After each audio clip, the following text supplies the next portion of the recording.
नमस्कार मित्रों, उत्तर प्रदेश की कुछ खबरों के अपडेट के साथ मैं आपके सामने हाजिर हूं।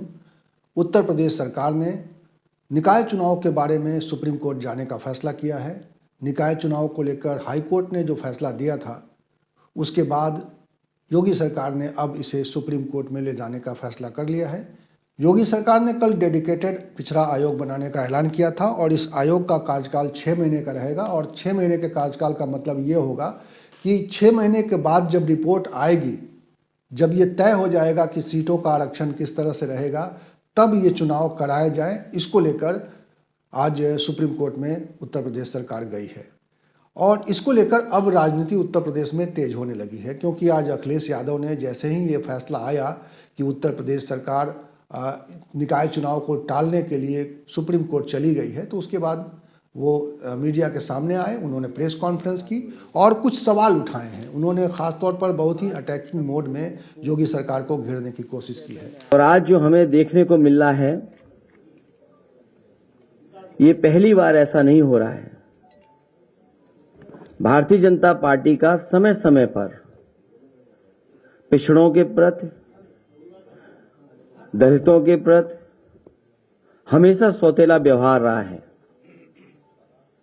और आज पिछड़ों का आरक्षण छीना है, कल दलितों की बारी हो सकती है।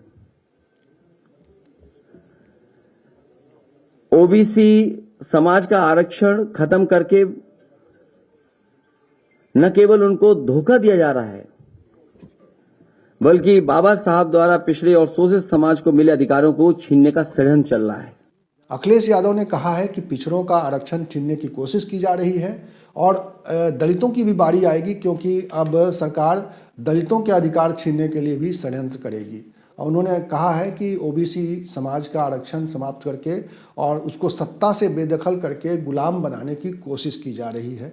कुछ कड़े शब्दों का इस्तेमाल किया है अखिलेश यादव ने और उन्होंने आज कई मसले एक साथ उठाए हैं। 69,000 शिक्षक भर्ती में जो घोटाला किया सरकार ने, उसको भी पिछड़ा विरोधी और बताते हुए अखिलेश यादव ने योगी सरकार पर हमला किया।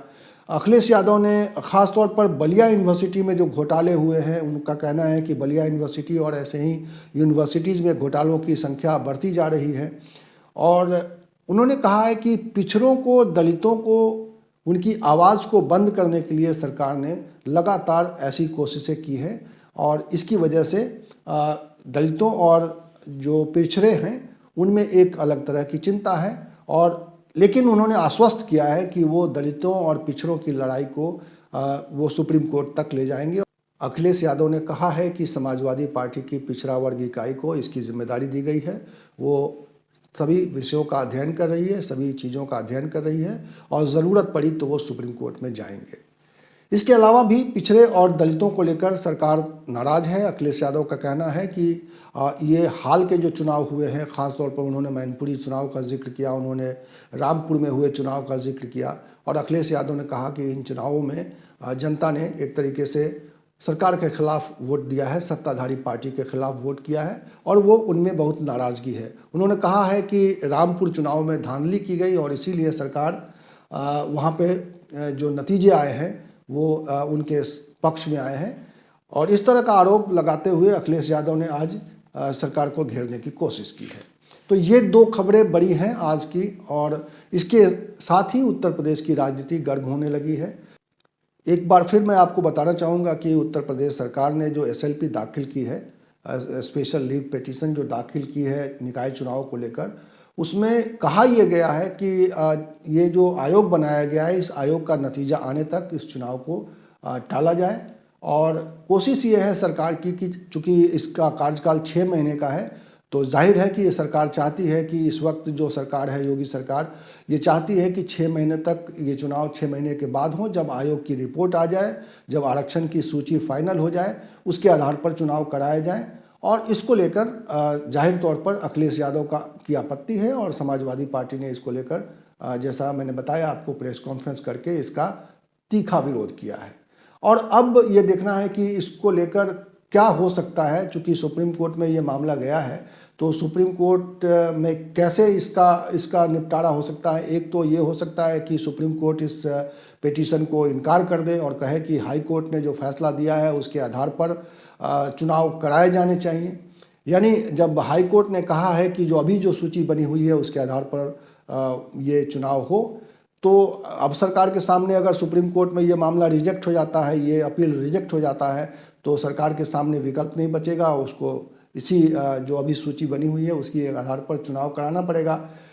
और अगर सुप्रीम कोर्ट में ये इनका अपील स्वीकार हो जाता है तो मामला ये आगे बढ़ सकता है। जाहिर है इसमें समय लग सकता है। और ये दो स्थिति है फिलहाल।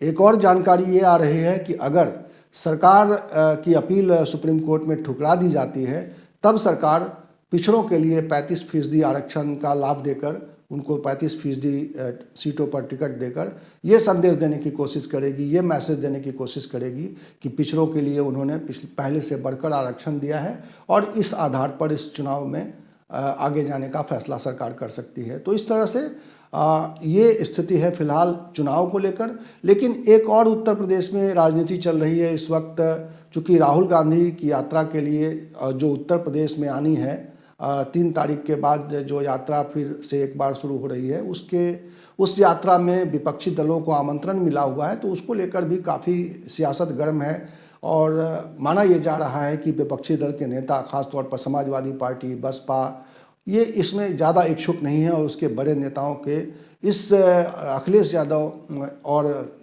बसपा की नेता मायावती के राहुल गांधी की भारत जोड़ो यात्रा में शामिल होने की संभावना लगभग शून्य है।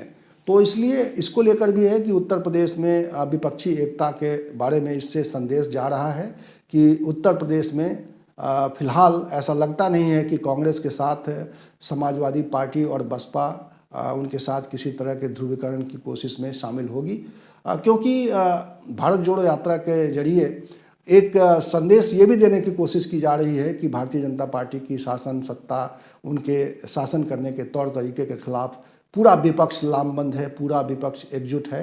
तो ये फिलहाल उत्तर प्रदेश से ऐसा लगता नहीं है कि इस तरह का संदेश कोई जा पाएगा। इस वीडियो में इतना ही। इसी तरह की चर्चा के साथ, इसी तरह के विमर्श के साथ और इसी तरह के सवाल के साथ मैं आपको मिलूंगा अगले वीडियो में। तब तक के लिए नमस्कार।